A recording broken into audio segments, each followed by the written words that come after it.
नमस्कार दोस्तों, इलेक्ट्रॉनिक्स गुरुजी की तरफ से आप लोगों का बहुत ही स्वागत है। हम आज आपको पढ़ाएंगे इंट्रोडक्शन ऑफ माइक्रो कंट्रोलर 8051, जिसका मतलब माइक्रो मीन्स बहुत छोटा, कंट्रोलर मीन्स कंट्रोल करने वाला, जो कि एक बहुत छोटी डिवाइस होती है जो बहुत से उपकरणों में लगाते हैं तो उसको कंट्रोल करती है। माइक्रो कंट्रोलर का मतलब यही हुआ कि कंट्रोल करने वाला। माइक्रो कंट्रोलर का आविष्कार इंटेल कंपनी ने किया था 1980 में। कौन सा माइक्रो कंट्रोलर? 8051। और भी बहुत तरीके के माइक्रो कंट्रोलर हैं, लेकिन ये 41 सीरीज की माइक्रो कंट्रोलर है, 41 सीरीज की। ठीक। दूसरा पॉइंट इसका ये आता है कि ये एक इंटीग्रेटेड सर्किट होती है। ठीक। माइक्रो कंट्रोलर एक आईसी होती है, मतलब इंटीग्रेटेड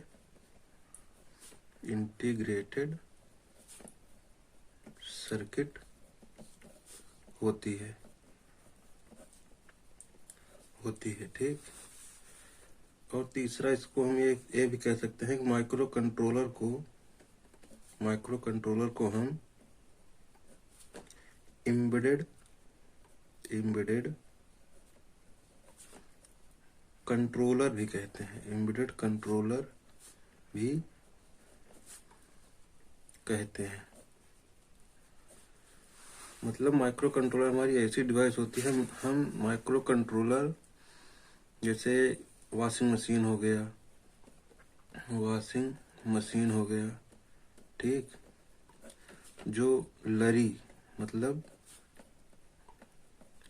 फंक्शन में जो झालर लगती हैं वो देखो अल्टरनेट जलती रहती हैं, तो उसमें छोटा सा बॉक्स लगा होता है, उसी में माइक्रो कंट्रोलर की आईसी लगी होती है। उसमें हमने प्रोग्रामिंग की मदद से हम उसमें डाल देते हैं।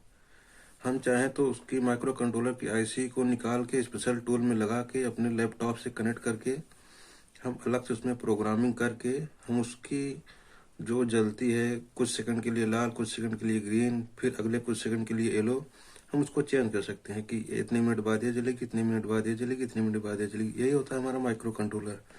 वॉशिंग मशीन में जो लगता है को क्या करता है कि जो उसके अंदर मोटर लगी होती है उसको कुछ सेकंड के लिए क्लॉकवाइज, कुछ सेकंड के लिए एंटी क्लॉकवाइज चलाती है। बाकी उसकी टाइमिंग फिक्स कर देते हैं कि आधे घंटे 30 मिनट में ये बंद हो जाएगी। तो यही काम करता है कि कुछ सेकंड के लिए क्लॉकवाइज, कुछ सेकंड के लिए एंटी क्लॉकवाइज उसको रोटेट करता रहता है। फिर जितने मिनट में हम सेट किए रहते हैं उतने मिनट बाद हमारी वॉशिंग मशीन अपने आप ठप हो जाती है, स्टॉप हो जाती है। ये होता है माइक्रो कंट्रोलर। ठीक। और जैसे माइक्रो कंट्रोलर का उपयोग हम जैसे मेडिकल इंस्ट्रूमेंट्स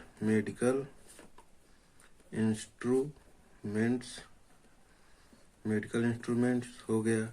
मेडिकल इंस्ट्रूमेंट में जैसे हमारा हार्ट बीट मापा जाता है, ये हो गया। ब्लड प्रेशर मापने के लिए इन सब चीज़ों को हम मापने के लिए माइक्रो कंट्रोलर का यूज करते हैं। प्रोग्रामिंग के जरिए हम उसमें सेट कर देते हैं कि हमारी हार्ट बीट अगर इतनी है तो इतना नॉर्मल रहेगा, इससे अधिक हुई तब क्या डिस्प्ले पर शो होगा, इससे अधिक हुई तब कम हुई तब क्या डिस्प्ले पर शो होगा। ऐसे जैसे ब्लड प्रेशर मापना है उसमें हमने सेट कर दिया कि नॉर्मल ह्यूमन के ब्लड प्रेशर क्या होता है, अगर उससे ज़्यादा होगा तब स्क्रीन पर हमको क्या शो होगा, उससे कम होगा तब स्क्रीन पर क्या शो होगा। ये हम प्रोग्रामिंग में सेट कर देते हैं उसमें, वही हमको शो होता है। ठीक। अब हम देख लेते हैं माइक्रो कंट्रोलर का बेसिक डायग्राम क्या होता है। Means basic diagram of micro controller 8051। ठीक। इसका हम बेसिक ब्लॉक डायग्राम देख लेते हैं। यहाँ हम बनाते हैं बेसिक ब्लॉक डायग्राम, सिंपल सा। इस पूरे ब्लॉक को हम कहते हैं प्रोसेसर। ठीक। ये होती हमारी मेमोरी। अब मेमोरी आपको पता होगा, मेमोरी 2 टाइप की होती है, रैम, रोम। और एक ब्लॉक यहाँ बनाते हैं, इस पूरे ब्लॉक को कहते हैं सीपीयू, सेंट्रल प्रोसेसिंग यूनिट, जिसमें हमारा 2 होता है, डेटा पाथ, और एक होता है कंट्रोल यूनिट। ठीक। इसी से हमारा कनेक्ट होता है यहाँ पर एनालॉग टू डिजिटल कन्वर्टर, ठीक, ADC, analogue to digital converter. और यहीं हम इस साइड में कनेक्ट कर देते हैं 12C। इधर हम कनेक्ट कर दिए PWM, पल्स विड्थ मॉड्यूलेशन। इधर हमारा हो गया टाइमर्स या काउंटर्स, ठीक, टाइमर्स। ये हमारा बेसिक डायग्राम होता है किसका, माइक्रो कंट्रोलर का, 8051 का ये, ठीक। अब देखो इस पूरे ब्लॉक को हम कहते हैं प्रोसेसर या माइक्रो प्रोसेसर, ठीक। ये हमारी मेमोरी, ये हमारा डेटा पाथ, ये कंट्रोल यूनिट, ये एनालॉग टू डिजिटल कन्वर्टर, यहाँ हम लिख देते हैं। जैसे ये हमारा कंट्रोल यूनिट, ये CPU, ये हमारा होता है, इधर हम लिख दे रहे हैं एनालॉग टू डिजिटल कन्वर्टर। ये हमारा होता है पल्स विड्थ मॉड्यूलेशन। ये हमारा हो गया टाइमर। ये पूरा हमारा होता है माइक्रो प्रोसेसर या प्रोसेसर, जिसमें हमारी मेमोरी होती है। ये हो गया CPU, सेंट्रल प्रोसेसिंग यूनिट, ठीक। इसी में data path, control unit. Control unit का मतलब सारे सिस्टम जितना भी हम इनपुट देंगे उसको कंट्रोल करना। डेटा पाथ मतलब जो हमारा डेटा आ रहा है उसको एक पाथ निर्धारित करना, उसको एक पर्टिकुलर जगह सेव करना। ADC का मतलब जैसे हम कोई एनालॉग सिग्नल देंगे तो उसको डिजिटल सिग्नल में कन्वर्ट करेगा, ठीक। पल्स विड्थ मॉड्यूलेशन, इससे हम मॉड्यूलेशन करते हैं, जो हमारा सिग्नल होता है उसकी फ्रीक्वेंसी, फेज और टाइमिंग को हम बढ़ा देते हैं। टाइमर हो गया, ये जो हम सिग्नल दिए हैं, एक सिग्नल तो देंगे नहीं, कई सिग्नल रहेंगे तो उनकी टाइमिंग को काउंट करता है। अगर हमारा एक सिग्नल इतने देर में कंप्लीट हो रहा है तो दूसरे सिग्नल के लिए उसने टाइम अलॉट कर दिया कि ये काम हमारा 15 मिनट बाद होगा, क्योंकि 15 मिनट तक पहला काम होगा। ये होता है टाइमर। जो काउंटर रहता है, इसी में एक काउंटर पार्ट आता है, काउंटर। काउंटर क्या करता है, काउंटिंग का काम करता है कि कितने सिग्नल आए हैं, कितने फिनिश हो गए, कितने भी पेंडिंग में है, ये काउंट करता है, उसको शो करता है। जैसे डाउनलोडिंग, 3 आप डाउनलोडिंग लगा देते हो तो लिख कर आता है 1/3, मतलब 1 अभी हो रहा है।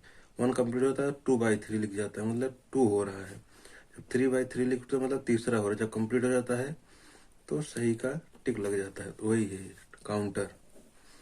इतना काम होता है। अब माइक्रो कंट्रोलर, आप प्रोसेसर भी पढ़े होंगे, 8085 माइक्रो प्रोसेसर। तो हम देख लेते हैं छोटा सा माइक्रो कंट्रोलर और माइक्रो प्रोसेसर में डिफरेंस। माइक्रो कंट्रोलर, इधर हमारा हो गया माइक्रो प्रोसेसर। दोनों में हम छोटा सा डिफरेंस देख लेते हैं। पहला क्या है, माइक्रो कंट्रोलर का उपयोग किसी एप्लीकेशन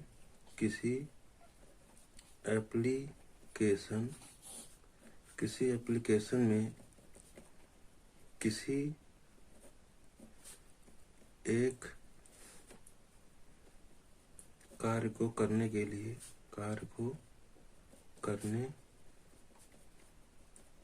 लिए किया जाता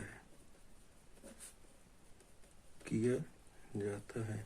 जैसा भी हमने आपको बताया ना कि जैसे वॉशिंग मशीन के लिए जो डिजाइन किया गया सिर्फ वॉशिंग मशीन में काम करेगा, ठीक। जो LED या झालर के लिए जो माइक्रो कंट्रोलर बनाया गया सिर्फ उसी के लिए काम करेगा। माइक्रो कंट्रोलर एक स्पेसिफिक टास्क के लिए बनाया जाता है, सिर्फ पर्टिकुलर किसी एक कार्य के लिए डिजाइन किया जाता है, सिर्फ वह वही कार्य करेगा, दूसरा कार्य नहीं करेगा। लेकिन माइक्रो प्रोसेसर में क्या होता है, माइक्रो प्रोसेसर का उपयोग बड़े एप्लीकेशन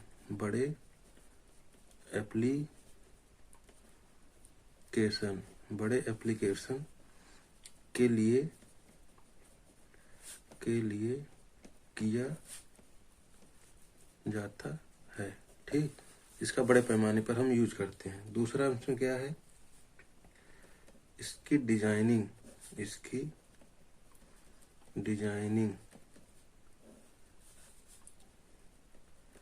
और हार्डवेयर का मूल्य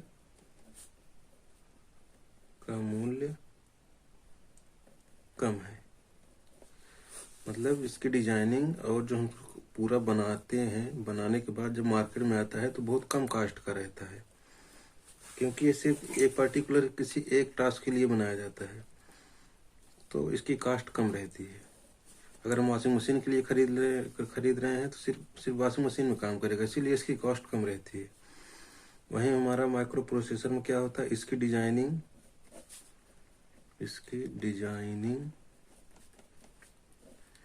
डिजाइनिंग और हार्डवेयर का मूल्य अधिक होता है,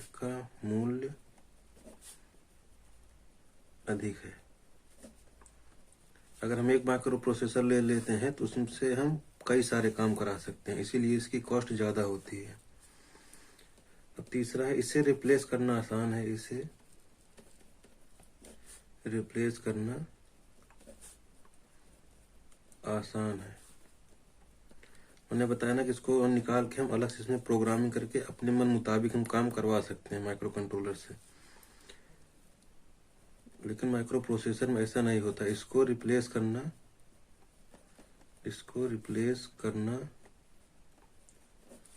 आसान नहीं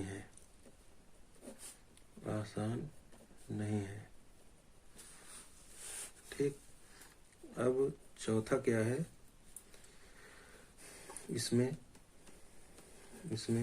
CPU, रैम, रोम, इनपुट आउटपुट पोर्ट होते हैं। ये सभी ऊपर हमने दिखाया था। जो मेमोरी थी, मेमोरी के सब पार्ट हैं। CPU था ही, मेमोरी था, मेमोरी में रैम रोम हो गया। जो इनपुट आउटपुट पोर्ट था नीचे था। इसमें क्या होता है, इसमें